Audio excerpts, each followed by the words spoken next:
Hello, my name is Eddie Tofpik. I'm Head of Technical Analysis and Senior Markets Analyst at ADM Investor Services International Limited. And here is your weekly technical analysis of LME 3-month copper, aluminium and lead. LME 3-month copper. The V-top over the middle of May drove this market lower in recent times, down through 3 important congestion zones below. The previously off-mentioned congestion zone 9750 to 9995, the next congestion zone between 9395 to 9606, and most recently down through a smaller one between 9183 to 9256. In the process of moving lower, the market exited one pattern and then straight into another. From a bullish Andrews pitchfork into a narrow descending wedge pattern. And since the middle of June, out of this pattern, hesitating in between the 9750 to 9995 congestion area overhead and the 9395 to 9606 congestion zone below, until last week punching down through that 9395 to 9606 congestion zone, and this week punching below the 9183 to 9256 congestion zone, today even, but as yet not stabilizing below it. These moves lower gave me the opportunity to draw a dark blue highlighted bearish shift pitchfork for the late May to early July action. The market is currently just below the middle time, currently at 92.70, and above the lower time, currently at 88.97. Now I will utilize this bearish shift pitchfork as an indicator of the bearish angle of attack until something else develops. As I said earlier, prices have not as yet stabilized below the 93.95 to 96.06 congestion zone, but assuming that they do, what we have in the way below that might halt any declines?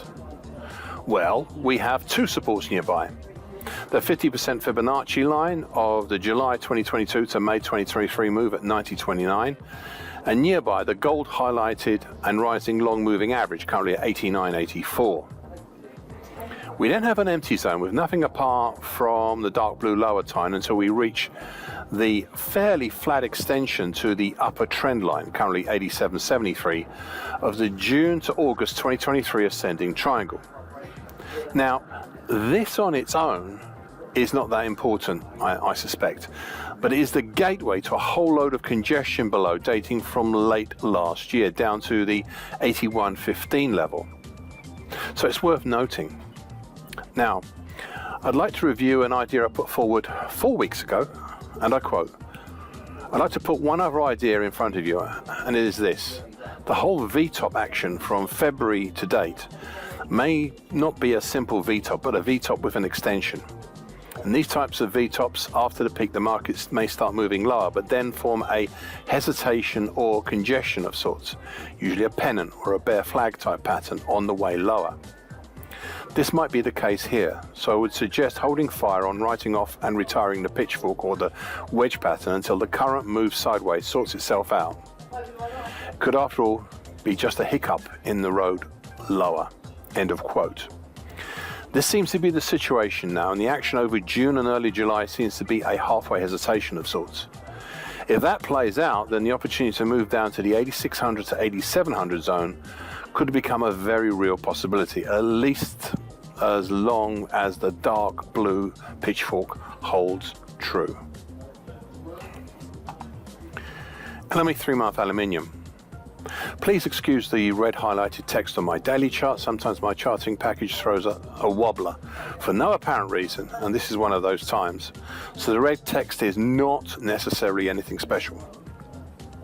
So back to the LME aluminium market, and the move higher over March, April and even May originates back in late February, the market breaking higher from a diamond pattern type formed between late October 2023 to late February 2024.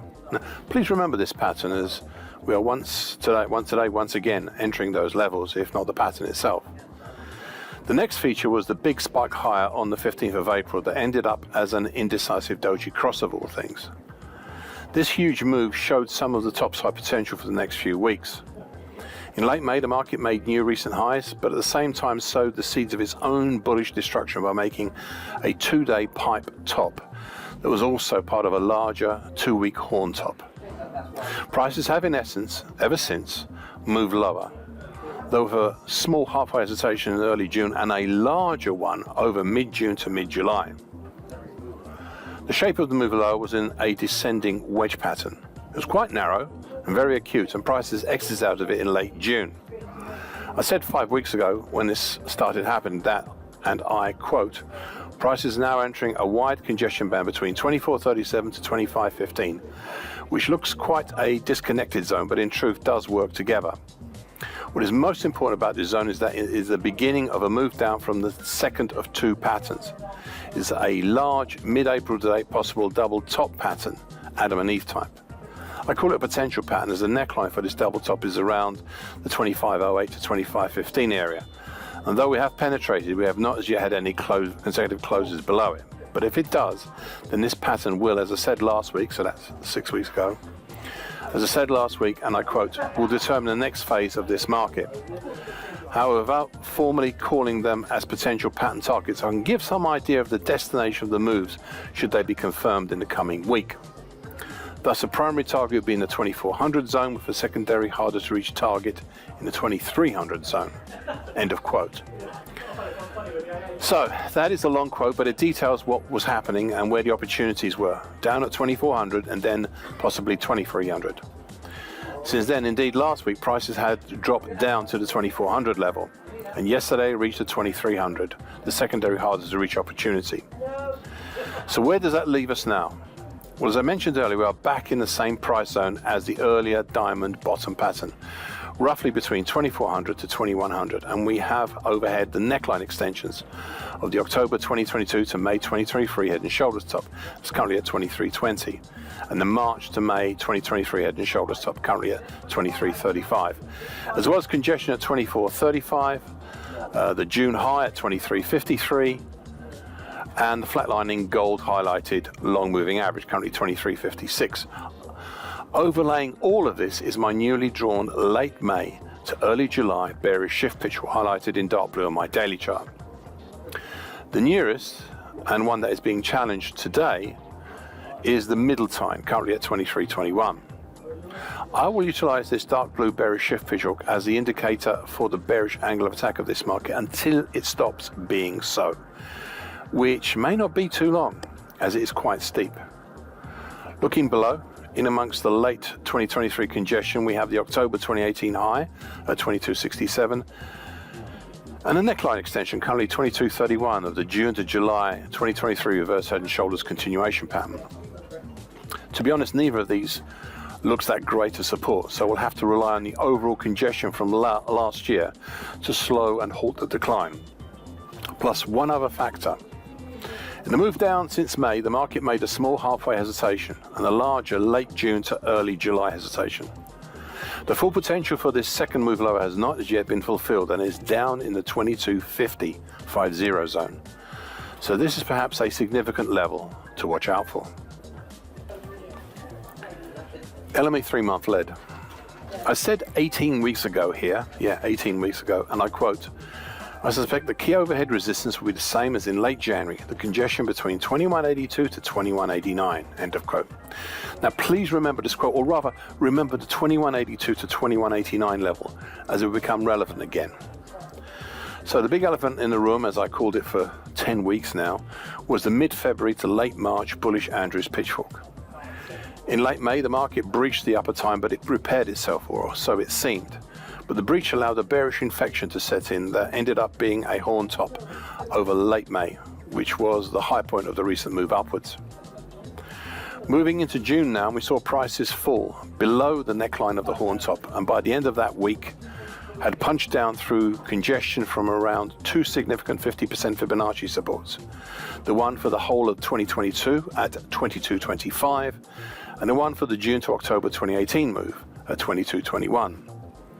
In doing so, the market had also reached the primary target for the horn top at 22.15 and the secondary harder to reach target in the 21.73 zone. The market then drove lower, down towards the next congestion, a wide band originating from April between roughly 21.86 to 21.35, which has three 50% Fibonacci lines within it. They are the November 2023 to May 2024 move at 21.76, the May 23 to May 24 move at 21.67, and down at the lower end, the March 2020 to March 22 move at 21.35. In the process of driving lower, the market formed an acute, narrow, bear channel. And I said 6 weeks ago, and I quote, until prices break out of this dark blue bear channel, that's what it was at the time, or morph into some other pattern, then this bear channel will run things, end of quote. Well, 5 weeks ago, we saw just that, with the market moving up to the resistance band between 22.13 to 22.25, and even breaching it. However, the metal didn't like it up there and turned back down towards the whole combination of supports between 21.86 to 21.35, which is why I highlighted at the beginning of my commentary the 21.82 to 21.89 congestion. This time punching down through it, closing below the long moving average last Friday, currently at 21.44, and into a fairly free zone by the congestion seen at the beginning of this year, all the way down to the combination of the congestion at 20.58 and the newly drawn dark blue highlighted middle time, currently at 20.62, of the late May to mid-July bearish Andrews pitchfork. This pair is the start of four separate supports at 20.58, 20.39, 20.21 and 20.02 that form the next supports below. Now, taking a step back, and the decline from the horn top in late May led to a halfway hesitation from mid-June to mid-July, and we're now on the second leg lower. The bearish halfway hesitation has potential down to the 20.50 zone, so not too far away. In fact, we've just reached it. But it may be worth keeping a close eye in case there is some overspill on the downside. So until something else comes along, the dark blue bearish Andrews pitchfork will show the bearish angle of attack of this market. Thank you for listening. This weekly broadcast gives the essential market patterns and consequences. Please be aware of the risk disclaimer posted both at the front and at the back of this broadcast. Copyright is Eddie Tofpik and ADM Investor Services International Limited. And here comes the final important bit.